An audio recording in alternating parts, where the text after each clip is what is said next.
अब देखो पुण्यात्माओं, आप लोगों के द्वारा दिया गया दान, वो ही गाड़ियां खरीद रहा है मैनेजमेंट। वो किस काम में ले रहा है? हमारी साथ संगतियां रुकवाने में, उल्टे काम करने में, राजनीतियों में गाड़ियां भगा रहा है, गुंडों की सीबीआई जांच में गाड़ियां भगा रहा है। और एक गाड़ी परमात्मा ने आप सभी भाई बहनों को सेवा के लिए निमित्त बनाया, और देखो गाड़ी कहां कहां। अगर ये गाड़ी ना होती, सपोज करो ये गाड़ी अगर ना होती, हमने ना ली होती, तो कल राजस्थान के अलवर में साथ संगति थी, हम वहां आ गए, आज नहीं आ क्या आज यहाँ पे हम आ सकते थे? नहीं आ सकते थे। तो आपकी सेवा किसके काम आ रही है? आप ही के काम आ रही है। समय पे पहुंच गए तो बैठ के परमात्मा की कितनी चर्चा होगी, कितनी आत्मा हमारी चार्ज हुई, हमारे को कितनी जो है जानकारी मिली है, भगवान को भोग लग गया, हमारे पांचों यज्ञ हो गए।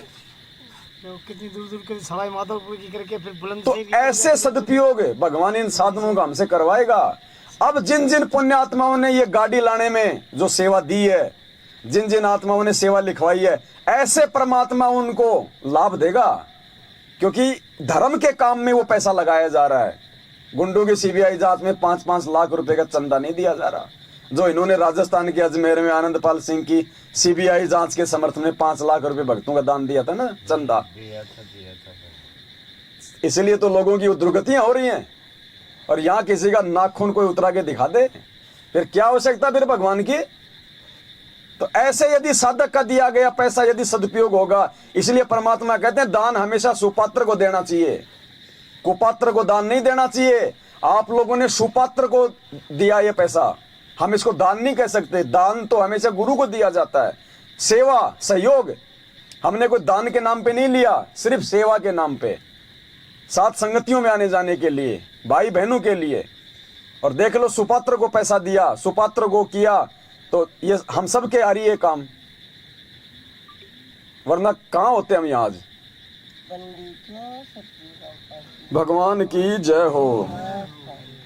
इसलिए परमात्मा कहते हैं मुक्ति का मार्ग जोर है, कोई देखो सत्संग करके। वो सत्संग नहीं है जो मैनेजमेंट कर रहा है, वो कुसंग है। आपका वहां पे कोई मार्गदर्शन नहीं किया जा रहा। वो सत्संग सुनने के लिए आप यदि आधा घंटा बर्बाद करके गाड़ी में बैठ के यदि वहां जा रहे हो, आप मूर्ख हो। वही सत्संग आपके मोबाइल में, आपके घर पे टीवी पे आता है। वही सत्संग आधा घंटा वहां सुनने के लिए आप अपना 1 घंटे का समय बर्बाद कर रहे हो। आओगे जाओगे इतने समय में तो अपने घर पे बैठ के सुन लो।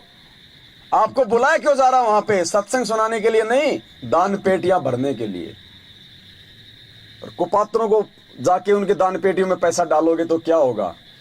देखो गुरुजी कहते हैं जहर चाहे धोखे से खा लो चाहे जानबूझ के खा लो, जहर अपना असर करेगा।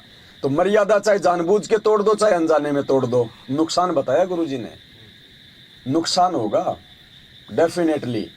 क्योंकि हम ये नहीं कह सकते कि हमारे को मालूम नहीं था। ना जी, ये सत्संग 27 साल से भगवान ने ये मालूम करने के लिए सुनाए। सत्संग सुनने के बाद ये नहीं कह सकते कि हमारे को कौन से कर्म करने चाहिए, कौन से कर्म नहीं करने चाहिए, उसकी जानकारी नहीं थी। भगवान ने सावधान रहने के लिए तो सत्संग सुनाए। तो हम ये भी नहीं कह सकते कि हम अनजान हैं। फिर भी वो मालिक दयालु, अगर 100 गलतियां करके भी यदि हम सुधरने की गुंजाइश रखेंगे तो मालिक कहते हैं सौद स्वरूपी उतरे सतगुरु सत कबीर, दास गरीब दयालु हैं वो डिगे बंधावे धीर। फिर भी परमात्मा संभाल लेगा।